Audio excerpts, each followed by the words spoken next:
काफी समय पहले की बात है। एक गांव में एक मूर्तिकार रहता था। वह मूर्तिकला से बेहद प्रेम करता था और इसी के चलते उसने अपना पूरा जीवन मूर्तिकला को समर्पित कर दिया था। वह इतना ज्यादा पारंगत हो गया था कि वो जो भी मूर्ति बनाता था वो जीवंत प्रतीत होती थी। हर कोई उसकी कला की प्रशंसा करता था। उसके चर्चे दूर दूर तक थे। अपनी इतनी प्रसिद्धि देख उस मूर्तिकार में अहंकार आ गया। इस भावना में वो खुद को सर्वश्रेष्ठ मूर्तिकार मानने लगा। उम्र बढ़ती गई और जब उसका आखिरी समय पास आ गया तब वह मृत्यु से बचने की युक्ति सोचने लगा। वह चाहता था कि वो यमदूत की नजर से बच जाए। अंत में उसे एक युक्ति सूझी।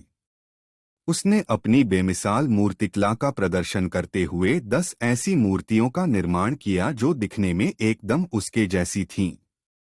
मूर्तियां दिखने में इतनी जीवंत प्रतीत हो रही थी कि कोई यह नहीं कह सकता था कि मूर्तिकार कौन है और मूर्ति कौन सी है।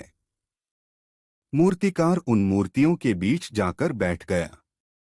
उनमें से मूर्तिकार को पहचानना मुश्किल था। फिर यमदूत उसके प्राण हरने पहुंचे, लेकिन वो 11 एक जैसी मूर्तियों को देख अचंभित हो गए। यमदूत उन मूर्तियों में अंतर कर पाने में असमर्थ था, लेकिन उन्हें यह भी पता था कि मूर्तिकार इन्हीं मूर्तियों के बीच छिपा हुआ बैठा है।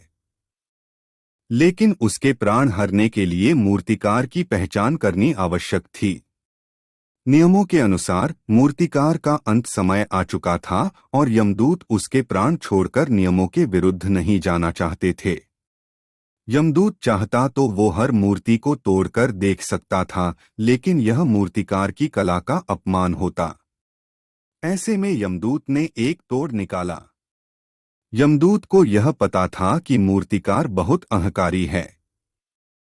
ऐसे में यमदूत ने मूर्तियों को देखकर कहा कि यह सभी मूर्तियां कलात्मकता और सौंदर्य का अद्भुत संगम है।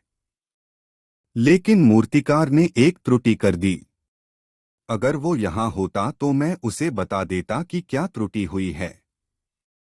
इतने में ही मूर्तिकार का अहंकार जाग गया। उसने झट बोला, त्रुटि?